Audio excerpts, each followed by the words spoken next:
We are live. This is the NBA Rundown brought to you by Nuke the House. I'm your host, Astaire. I'm hoping Tyler will be jumping in earlier. I talked to Jayme earlier. He can't make it today. Hopefully he'll be back with us next week. We're coming off a nice night. If you guys watched, we had a great time on the live show brought to you by nukethehouse.com on the Nuke the House YouTube channel. Please give us a thumbs up.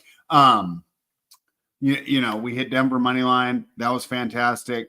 Sean had a bunch of plays that were doing great until it was weird, man. I jumped on. We started the show at 5. Internet was like rocking. And then at like 6:45, I could not get, I don't know if it was my laptop or the internet, but regardless, I did have to jump off early. So I hope Sean had a good time. I wasn't even able to keep up because my laptop was just dragging. But Nuke the House, of course, the home for live betting, the home for pre-flop plays, the home of Johnny Bravo.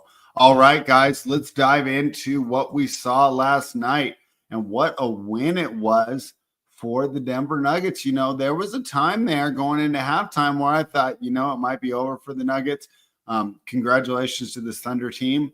But once again, the Nuggets continue to fight, continue to show why they won a championship, continue to show why, in my mind, Jokic is still the MVP of the league.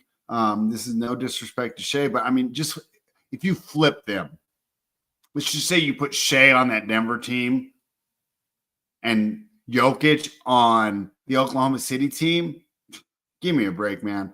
That Jokic team would have, if you flipped them, Oklahoma City would have been challenging Jordan's record for the 72-10 or 73-9 or whatever it is. I forgot the Warriors beat it, but you guys understand my point. So, to me, Jokic is the MVP. But Jason Graham talking about the story of the game. And, I think this is why the playoffs is fun. And for a while, when I grew up, and Jason, I don't know how old you are. Look at your little profile pic, probably a little younger than me. Look like a nice young man who gets plenty of nice young women throwing themselves at him. But it was what's cool about baseball. That, the number 8 hitter that could be hitting 220 for the year, but you come up in the playoffs and you run around second and third, you just hit a single, and now you're the biggest hero of the whole year. And you hit 220, with 18 errors, but you're the biggest hero of the whole year. Julian Strother did that same thing last night, just out of nowhere. And it was funny because on the stream, I made a joke, and it was just a joke, where I said, hey, for those of us on Denver, because we've given out Denver money line, it's cool Russell Westbrook's not in the game. And Sean made a joke and said, because Julian Strother is such an upgrade, right? And I was just kind of laughing like, yeah, you got me there, right? Maybe, the little respite's been taken too far. But no, Strother ended up being an upgrade. What a great game for him. What an exciting time for this young man. And what a bunch of momentum that Denver takes into the finale here on Sunday. And I'll tell you what, I was all set to bet the Denver Nuggets. I mean, they caught 5 at home. I thought they'd be catching 10. It's only +8, but I still would line this a lot shorter. However, did you guys see Aaron Gordon pull his hamstring? I don't even think I could catch a +8 if Gordon's not 100%. So I don't know how we're going to bet this game pregame. I have no idea. It almost feels like we got to see what's going on with Gordon. Does he get an extra day rest? Yes. That could be huge. I mean, that could be the difference between this +8 cashing or Denver advancing, right? Not having to play on Saturday, getting that extra day of rest. And of course, if Boston's able to get it done tonight, they get an extra day of rest too, because that game 7 will take place on Monday Night Football. Daniel Barry in the chat. What's up, my guy? Happy Friday. Agree with you there. Looking forward to this, man. I had a busy day. I'm fighting through an injured ankle right now, but I still went to work like a savage. I still went to yoga like, I don't know. I guess that's not, wouldn't make me a savage. What would that make me? An enlightened Californian.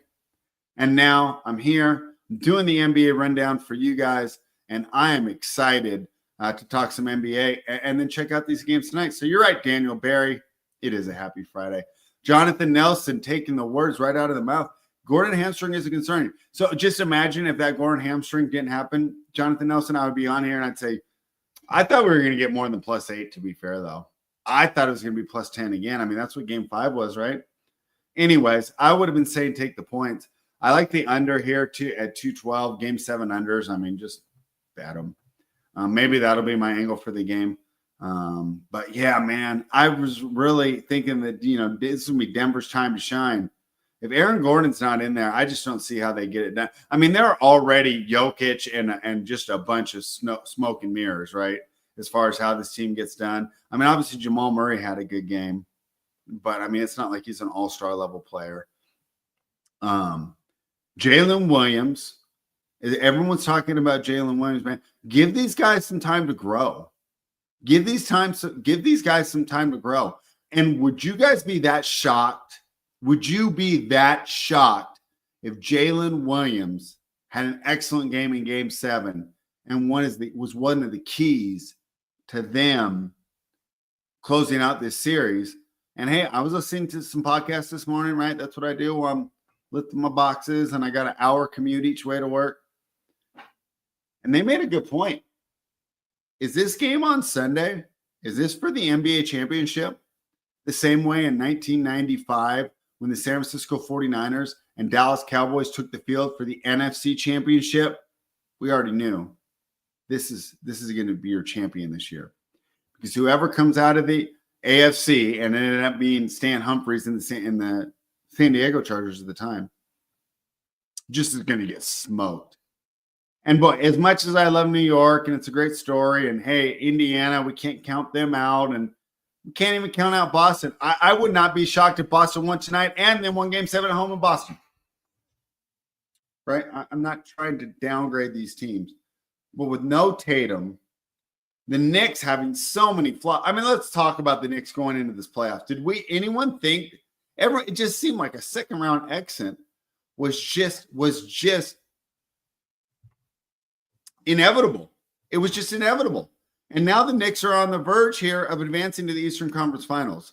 So I'll admit that, I've undervalued the Knicks. However, this game 7 on Sunday could be for the NBA championship.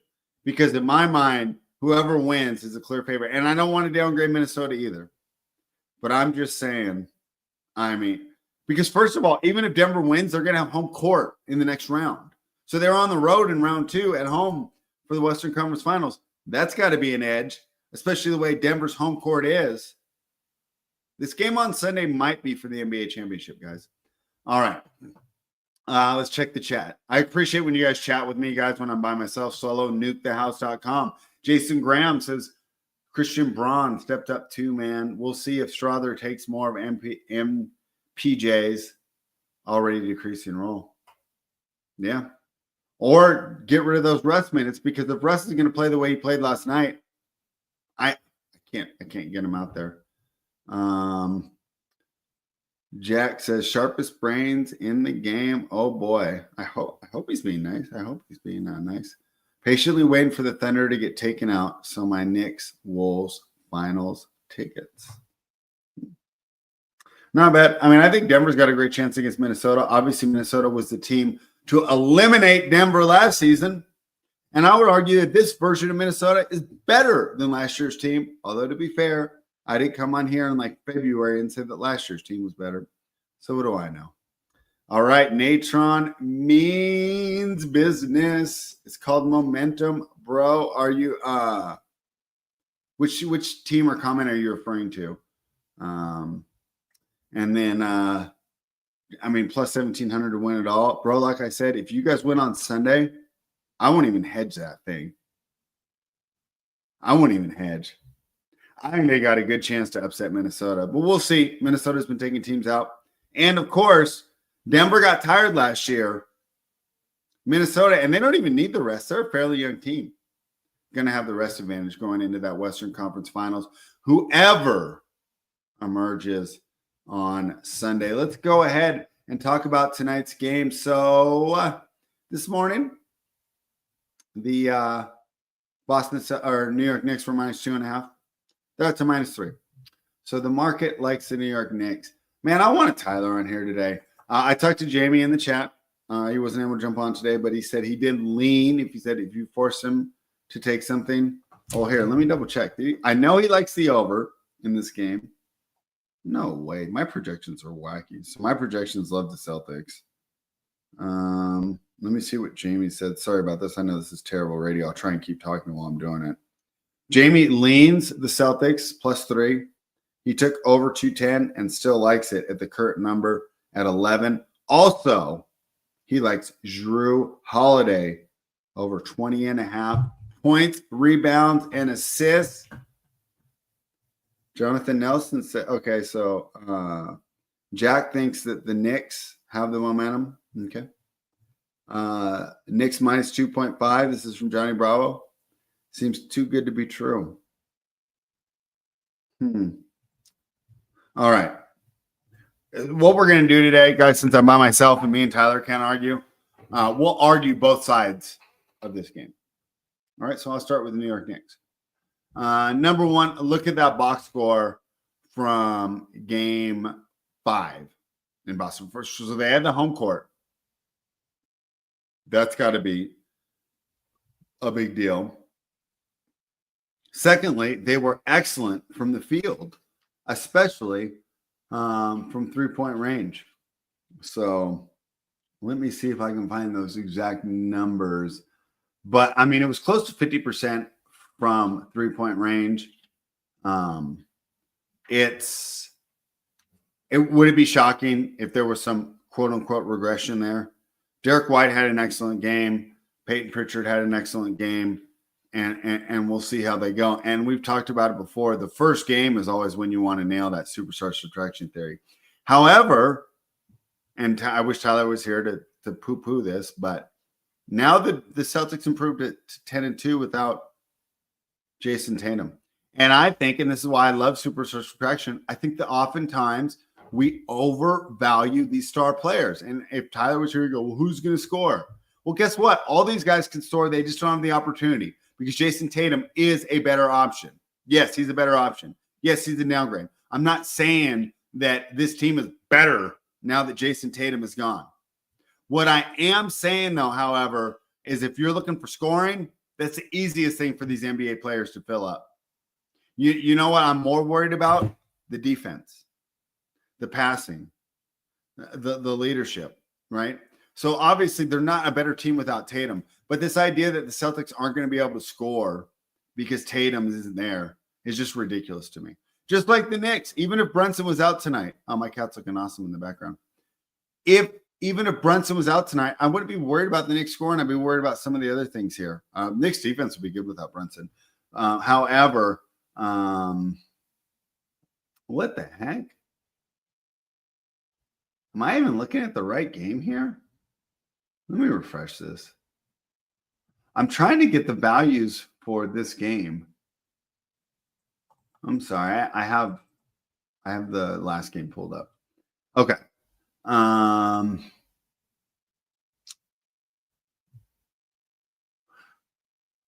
One of the things that happens when you're the worst franchise at home is when things go wrong, right? Because your franchise has struggled for a long time. Crowd can get quiet. Having the home court is almost a disadvantage because now everybody's nervous. It's not you against the world. It's not that fighting spirit, right? However, if there's any team that's not going to be fazed by falling behind early, it's going to be the New York Knicks, who have rallied back from a double-digit deficit, including 2 20-point deficits in the first 2 games to get the wins. So that's one thing going in New York's favor. They are not going to get rattled if they're behind. And in fact, if I'm the Celtics, I need to blow this team out. I don't want to play a close game because if it comes down to it, I trust Jalen Brunson in the half court with the game on the line more than any of my options there on the Celtics. If I'm back in the Celtics tonight, I need them to run away with this game. I don't want it to be, I listen to Nate Duncan, and I think he calls it 6 points, maybe 7 points. He calls it within contact. And that's the idea that, hey, just like 2 good possessions and we could be in the lead of this game. If I'm the Celtics, I need to keep this out of contact the whole game. Because this is close going down to the end, Brunson's going to get you. Brunson is a better clutch shot maker than anyone that the Boston Celtics currently have. So if I'm on the Celtics, I want them to blow things out. Let's see. What are some other reasons we could be on either team? Luke Cornett. And, as a Jim Cornette fan, I was nice to see a Cornette go off. Shout out to all my Jim Cornette fans up in the chat today. Cornette, what do you have? 10, 9, and 7 in that last game? But that makes up for the fact that Kristaps Porzingis was a complete no-show. So, yeah, we can say that Cornette's probably not going to play that good again. But I think I can safely say that Porzingis probably isn't going to play that bad again, right? And even if he does, I still think there's a path for the Celtics to win. I still think there's a path for the Celtics to win. Man, I'm leaning towards Boston the more we talk about this. I wish Tyler was here to smack some sense into me. No way, Jason. If you ever met him, that's like my hero. Like, I will probably quit paying attention to wrestling when he dies. The only reason I'm paying attention to him now is to hear what he has to say about it. Man, I'm so jealous of you. I want to meet Cornette so bad. If I was like a billionaire, I'd pay him to hang out with me. Let's see some other reasons. Okay. So in game 5, the Knicks only shot 35.8% from the field. The Celtics made 22 threes and shot 52% from the field. So great argument for the New York Knicks is just the standard regression that we always like to bet, right? And it's not always negative. There's no one. Sports gamblers understand positive regression more than anyone. And I think the Knicks are due for some positive regression from the field tonight. Some numbers on the totals. So if you want to make an argument for the over, which Jayme is on, the Celtics have scored 115, 113, 127 points in the last 3 games. This Knicks team used to be built on defense. Not anymore. They're a much more balanced team right now. And sometimes they can be kind of poor defensively, right? Towns, Brunson, there's guys you can attack.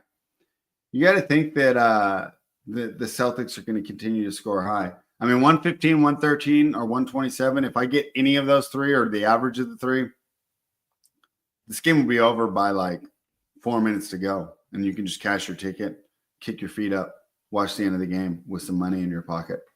All right, let me see. No, I think that's about all the information I got in this game. I can keep giving you the trends, but you know what? It's just like they're the same now. Boston, 2-4 against the spread in their last 6 against New York. Okay. It's been in every handicap we've done this series. New York's actually 1-5 straight up in their last 6 games hosting the Celtics. Celtics have had success in Madison Square Garden. No trends on the total here. Unless, I don't know, maybe I can pull some up. What are some trends on this total on a Friday? Don't you love when they put these up? Celtics have gone under 4 of their last 5 on a Friday.